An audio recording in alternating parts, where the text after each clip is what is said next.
ये है व्लादिमीर कॉमरोव, एक सोवियत कॉस्मोनॉट। एस्ट्रोनॉट्स को यूएसएसआर में कॉस्मोनॉट्स बोलते थे। इन्होंने फेस किया था स्पेस हिस्ट्री का सबसे पहला डेडली ह्यूमन एक्सीडेंट।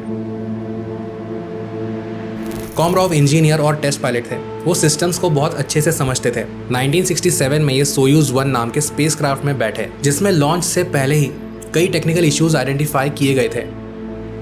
जिस तरह का स्पेस रेस यूएसएसआर और यूएसए के बीच में हो रहा था, स्पेसक्राफ्ट के मरम्मत के लिए डिले करना यूएसएसआर को यूनाइटेड स्टेट्स के सामने वीक दिखा सकता था, और इस पॉलिटिकल अर्जेंसी ने इंजीनियरिंग कंसर्न्स को सेकेंडरी बना दिया।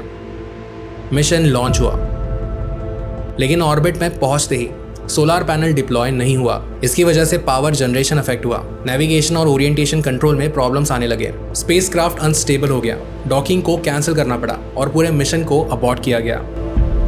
कॉमरोव स्पेसक्राफ्ट में अकेले थे। उनको अर्थ पर वापस आने का ऑर्डर मिला।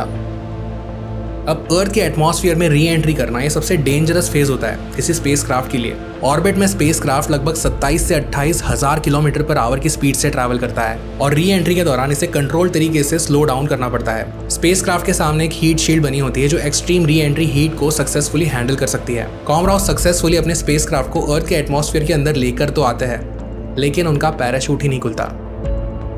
लैंडिंग के दौरान पैराशूट सिस्टम ही फेल हो जाता है, मेन पैराशूट डिप्लॉय नहीं होता और बैकअप पैराशूट एक दूसरे में उलझ जाता है। कॉमरोव का कैप्सूल लगभग 140 किलोमीटर प्रति घंटे की रफ्तार से धरती पर गिरता है।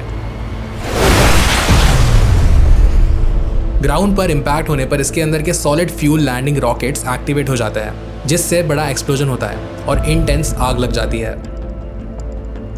कॉमरोव जब स्पेस से धरती पर आ रहे थे, तब उनके कैप्सूल ने वैक्यूम और री एंट्री को सरवाइव कर लिया था। जो सरवाइव नहीं हुआ वो था अर्जेंसी के प्रेशर में कॉम्प्रोमाइज्ड सिस्टम।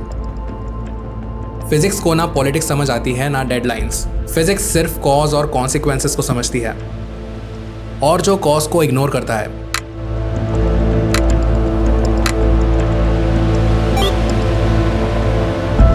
कॉन्सिक्वेंस उसे इग्नोर नहीं करता।